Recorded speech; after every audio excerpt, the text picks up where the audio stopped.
33-4A in the men's 7. Huh. So it's pretty self-explanatory. Huh. Sorry, I'm just rereading the contract the Panthers made. They surrendered the first overall pick to Chicago Bears. In the unlikelihood that you guys will still get the first overall pick, then we have the right to laugh and make fun of you to the point that even ownership will pull a temper tantrum to rival that of a 5-year-old. Huh. Yeah, it's cut and dry. So, yeah, that sucks. Carolina, that really sucks.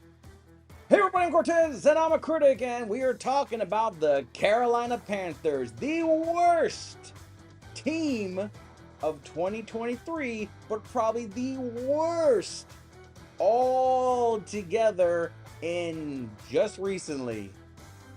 Oh boy, it's gonna be painful.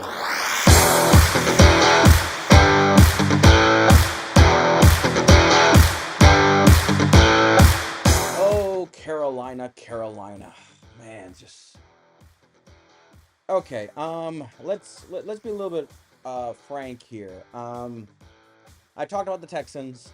CJ Stroud turned out to be the next coming great quarterback, and Young is young and not just a name. And I mean, a really bad start. But in a way, I feel like if you want to be a dick, Troy Aikman didn't have a good rookie year. Peyton Manning didn't have a good rookie year. But those guys became Hall of Fame and multiple Super Bowl champion winners. So Bryce Young still has the potential to be. Will it? I don't know. Because with Kirk Cousins now a Falcon, the NFC South just became a little bit more competitive. And he is still viewed as the 4th best quarterback in his own division. Oops. And what's funny enough, he's actually in the same division as another former first overall pick who played on his team the year before. Then he went to Tampa, got a big contract, won a division, went to the playoffs, and for some reason it's still viewed as, well, Bryce Young is still a better quarterback than Baker Mayfield. Can you say that with a straight face right now? Because even with the whole young of the Panthers, I thought their defense was still formidable. I thought the running attack was still, the heart and soul of it.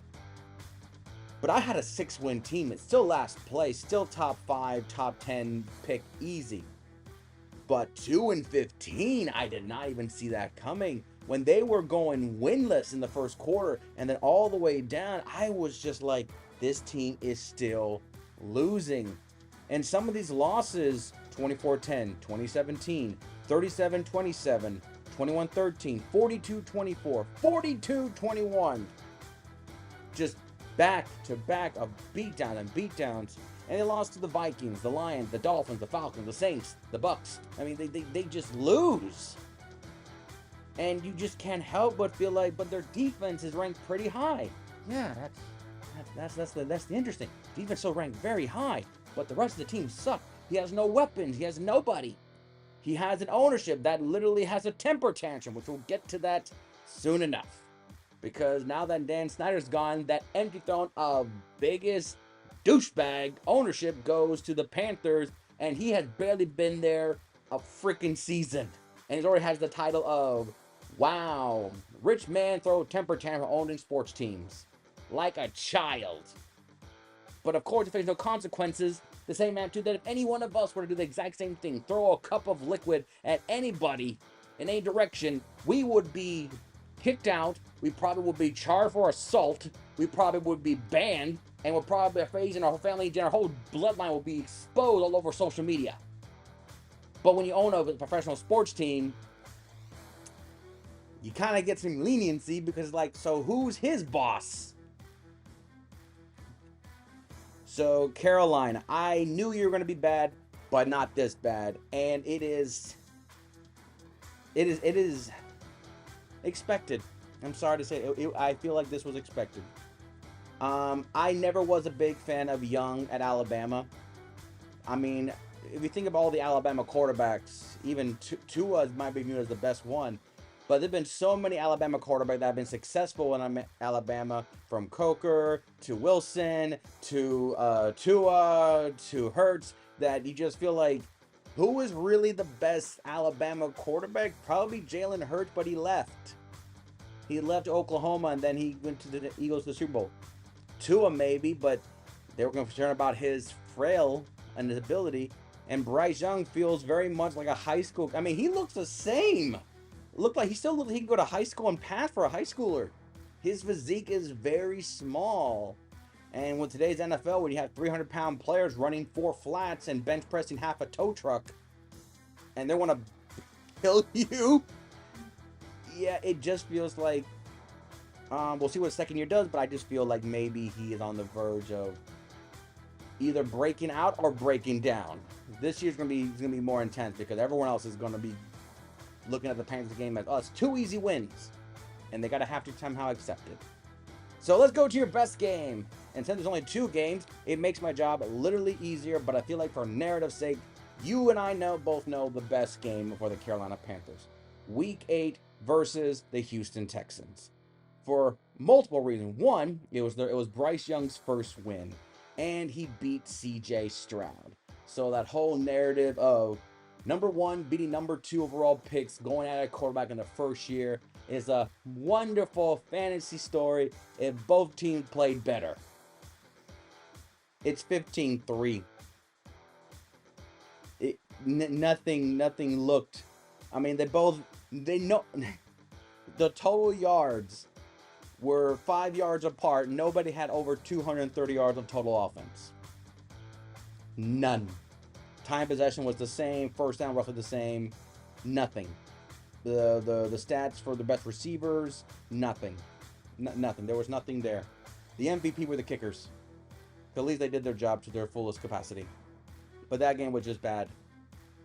Because both teams were bad, but we thought, C.J. Stroud was showing a little bit more promise than Carolina. Little do we know that the week after this game, they would destroy Tampa Bay with a statistical performance, which literally became his campaign season all the way into the playoffs. So, with much respect to it, this may look bad, but one of the things where it's like, wow, CJ Stroud, you got all these rookie awards, congratulations. And then Bryce Young will be that one guy in the corner, like, but I beat you.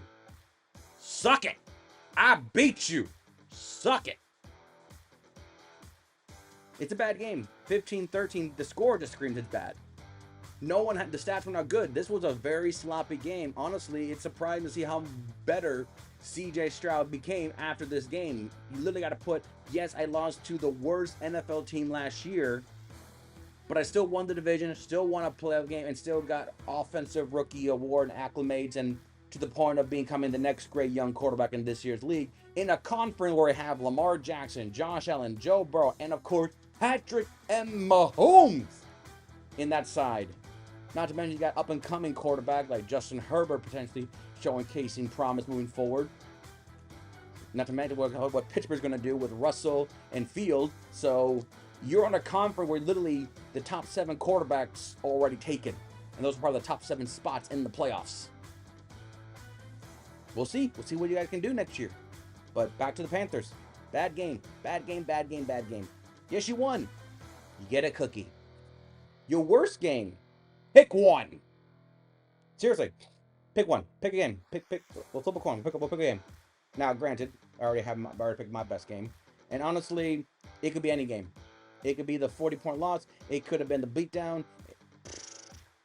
But to me, your worst game will be Week 17. Because it wasn't what happened on the field that is the reason why it's the worst game.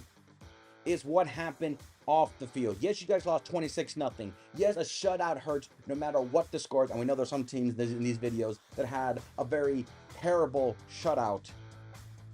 But 26-0, yes, that hurt. But it wasn't on the field that was the problem. It what took place in the freaking stands, in the booth. It was the game that showed Tapper's temper tantrum.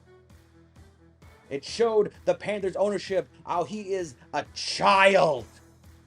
How when we were raised by our parents, good parents, they're bad parents, but I'm going to say we're good parents, that when you're an adult, you cannot act like a child. You cannot throw things at people and go, nah. But then again, we're discovering there are adults in this world that showcase their childish attitudes and behaviors, and we think that person is an adult. Maybe it's because they have money that targets the brain. Maybe because he's an owner. Or maybe because he thought, and this happens to a lot of people of higher importance, from CEOs to politicians to celebrities, is, oh no, it's not that I did the thing that I feel remorseful, is you got caught. You got caught. That's what pisses you off the most. You got caught. Yeah, like I said, this is not about the game. Yes, it's the one game that had the more attention was on the ownership. It had the most attention on the fact that the Carolina Panthers whole organization has been terrible. Like, god-awful terror. From the coaching hiring to the decision making, it's bad. I mean, Brian Burns is now a New York Giant, when the Rams will give you 2 first-round picks for him. I don't know what happened. I don't know. By the way, good job on the, I think it was Matt Rule, the head coach. You gave him like, $500 million, exactly, of course. And then he sucked so bad he went to Nebraska trying to revamp a dead football program that has not been relevant since the late 90s, to the point that even UC Nebraska winning 6 games is considered an accomplishment to today's college football. And Carolina there to with another coach, an offensive-minded coach, and you said, no, get out. It's only his first season. Get out. He didn't want Bryce Young. Get out. So the whole Carolina worst game is everything outside the field. Yes, I'm putting the Jaguars game because it's the one that showcases, the Panthers are in much more trouble than we thought they were. And also end the season on 2 shutouts. Yes, you lost 9-0, and yes, you had 2 touchdowns called back on a fumble and a penalty against the Buccaneers, who you were trying to play spoiler, and the Buccaneers didn't help themselves by making it too close for comfort. But you end the season up on 2 shutouts and a temper tantrum head coach and a temper tantrum, ownership that just brought more attention to you. So you probably want to know, well, if it's so bad, who is the MVP? Well, I'm glad you were thinking that. The Carolina Panthers, your MVP, your best player goes to the fans. Yes, that's right. I'm doing another non-player, because tell me if you really think there's a Carolina Panther worthy enough to be considered MVP for this team. You may say statistically, you might think it, so there's no one. There's nobody in this Carolina Panther team as a player that screams MVP, most valuable player. The most valuable people are the fans that when they went back to those Jaguar game and then went to the Panther Bucks game when they both were shutouts, those that traveled to the losses, and those that went to the home games in losses, those are the MVP. If you want to make up for your temper tantrum ownership in the whole department there, how about you give fan appreciation. Give them like a bracelet or something to show that we appreciate the fan, and we are sorry that you came into a season with the Panthers and it was garbage. A fan appreciation. Some teams should do that, not just in the NFL, but some teams should, if they have a bad season, the next season should be some case of a fan appreciation, whether like half off drinks one game, or half off concession, free park, something as fan appreciation. Now that pretty much just screams, wait, you're taking money away from us? How dare you? I'm like, but if you don't have fans in the stands, you won't have green in your pocket. So maybe have a fan appreciation day. Hell, I'll go far as say make it a preseason fan appreciation again. That's less money to worry about. It's preseason. Okay? So maybe do that for them. If this is an idea, I call rights about 130% of my rights revenue back to my bank account that has $0. So, MVP is the fans. They deserve it. Fan appreciation should be established by all professional teams, from the NBA to the MLS. All professional teams should have fan appreciation, even the dominant winners. So, what is the grade I should give F? F. The Carolina Panthers gets an F. And if you think anything less than an F, or more than F. I don't know what it is.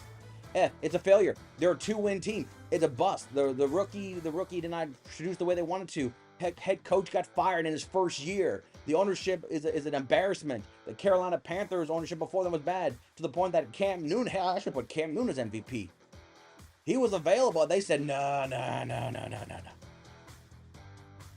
What's the Carolina? What? Well, at least they got the first. No, they don't have the first overall pick. They gave it to Chicago. The Bears have the first overall pick, and they already have given up Fields away, and they're getting Caleb Williams, and depends on where they get drafted later. They may get, a receiver, Bowers or somebody to go with the new quarterback. Hell, they got good receiver for the Bears. So the Panthers, you have literally screwed yourself. That I don't even think the next year could be considered a rebuild. It might just be a salvage project next year. You have Kirk Cousins, the Falcons. You have Baker Mayfield on a big contract. You still got the Saints in that division still. You think you're going to win 6 games next year? You might get 4. You might get, hell, you might go 2-15 again. I don't know.